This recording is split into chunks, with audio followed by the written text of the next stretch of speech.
So you're telling me the back door was left unlocked, they came in through the back door, they kidnapped the and a week later, they sent a ransom and said, if you ever want to see your again, pay us 75 bitcoins. which equals $5 million. $5 million. $5 million.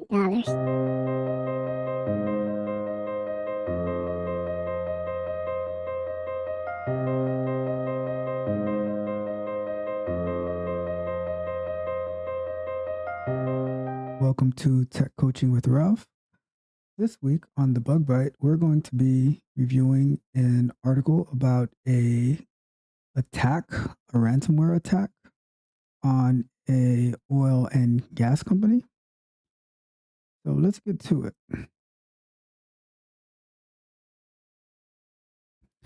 So this article is from Dev Test Lab. This happened in 2021, and it's the Colonial Pipeline's costly ransomware attack. So let's go through the article together. The attack on Colonial Pipeline is one of the worst cyber attacks that occurred in 2021. This attack disrupted nearly half of the fuel supply in the east coast of the United States. It also caused gasoline shortages in the southeast and spike in fuel prices. So what exactly happened?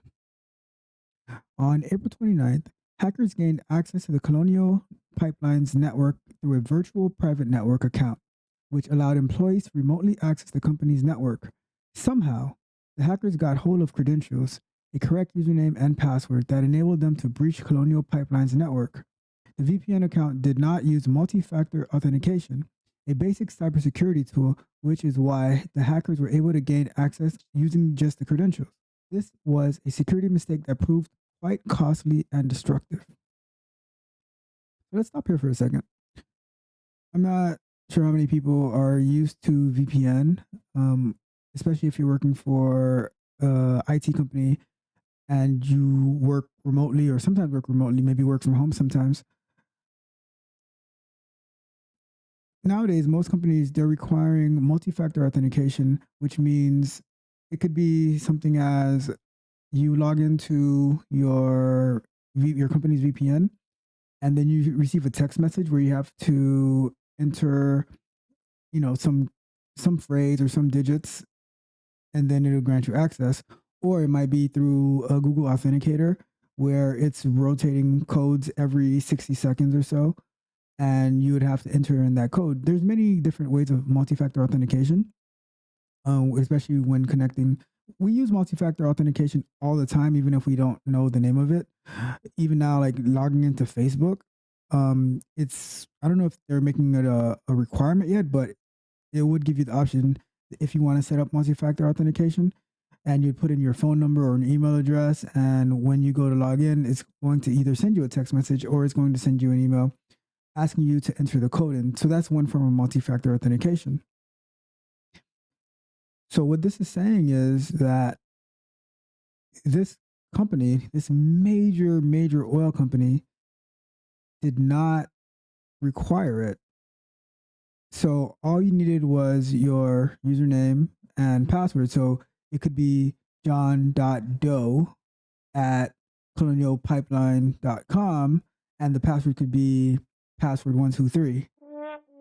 And let's say someone gets a hold of that through who knows what, maybe I've seen so many times where people push their credentials to a GitHub repository, for instance. That's a huge no-no. And then that gives access to, that can give access to a world of information. So, or it could be through social engineering, dumpster diving, or wherever they found these credentials. The point is that they got the credentials and there was no backup measure in place to protect them from that. So now that they got the credentials and they're able to log in, they're able to do whatever they want. It's like they're an employee now. They can access files, and these are hackers. So once they get in, they know how to do a lot of damage, So that's the situation that they're in at this point in the article. And this is on April 29th. Keep that in mind. April 29th, the hackers get into the environment, right? So now let's keep going with the article. After a week, on May 7th, Colonial Pipeline received a ransom note demanding a cryptocurrency ransom be paid. Shortly after, the pipeline was shut down. This was the first time in its 57-year history that Colonial Pipeline had shut down the entirety of its gasoline pipeline system, delivering roughly 2.5 million barrels of fuel across the southeastern United States daily. The outage crippled fuel delivery. It resulted in long lines at gas stations, some of which ran out, and higher fuel prices. Yeah, if you've ever been in South Florida during hurricanes or times of hurricanes, there's no gas, and if there's power outages and roads are out, like even before the storm happens, the gas stations are backed up like for miles, and the prices also go up. If we if we complain about the prices going up just for random, like at random moments, for who knows what reason, they definitely go up during hurricanes and other major disasters. But this one is a major disaster that could have been avoided if they had the right security measures in place, right? So, and a lot of times we don't even know that these things are happening, and we see there's like a shortage or there's higher prices, and we're just complaining, but we don't know the causes behind it. And this one is a pretty significant cost. And who do you think that this ransom is paid by? So not only that we are affected, and by we I mean the people who would need to be buying gas and paying higher for gas, we're affected by that, but we're also have to pay the ransom because the cost is always passed on to the consumer. You're goddamn right. So let's keep going. So we have long gas lines and we have higher fuel prices. It says now the hackers also stole nearly 100 gigabytes of data and threatened to leak if they didn't pay the ransom. So they're keeping your company hostage, and they have a lot of information, a lot of proprietary information that if you don't pay up, then you're doomed, right? You might as well just close down the company. So Colonial Pipeline had no choice but to give into their demands. They paid a ransom of 75 bitcoins, $5 million. That's what in 2021, 75 bitcoins was $5 million. Today, it might be a lot less than that. They paid a ransom of 75 bitcoins, $5 million to the hackers. Thank you who for were your believed to be the patronage. cybercrime group known as DarkSide. The ransomware attack on Colonial Pipeline goes to show the extent of damage insufficient security measures and system vulnerabilities can cause.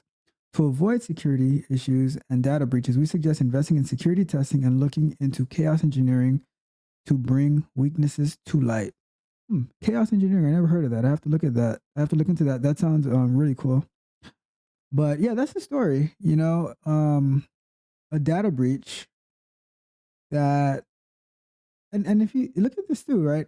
So the hackers gained access on April 29th, but it seems like they were dormant in the system until May 7th, and that's when they attacked.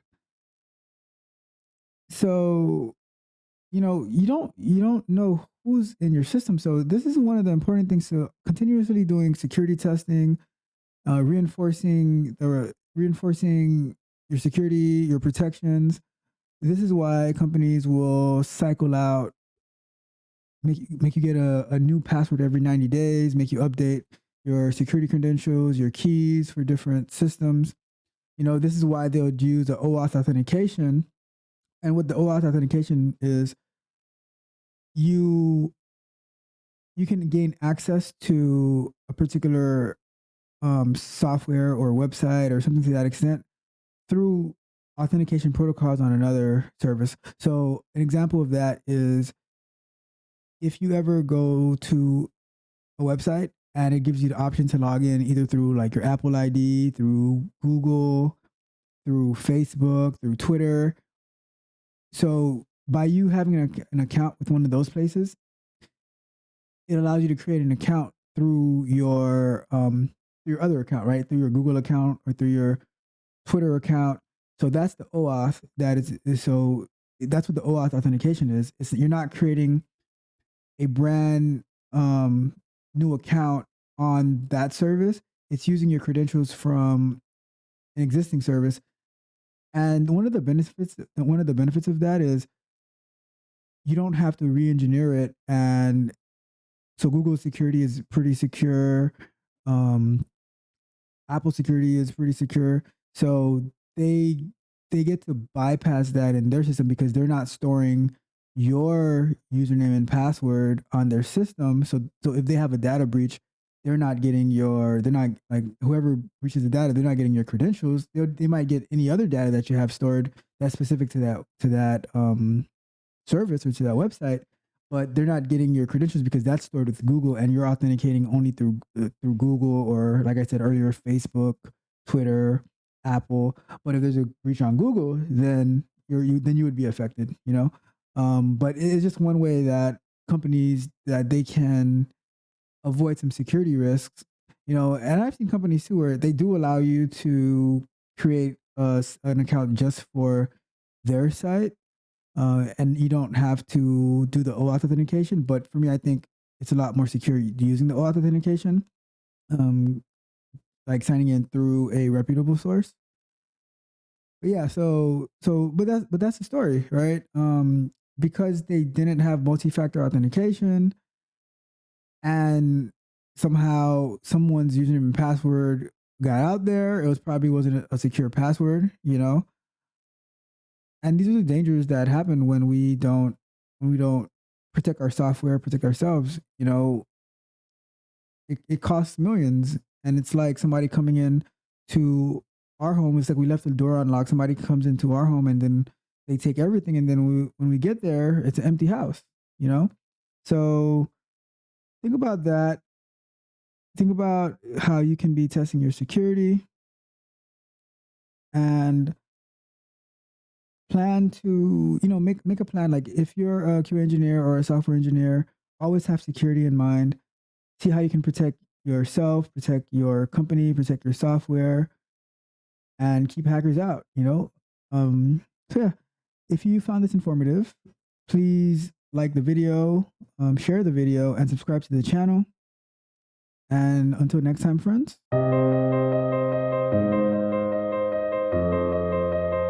If you enjoyed the fascinating information shared in this video and you want more, be sure to hit the subscribe button to Tech Coach Ralph to be notified for new videos.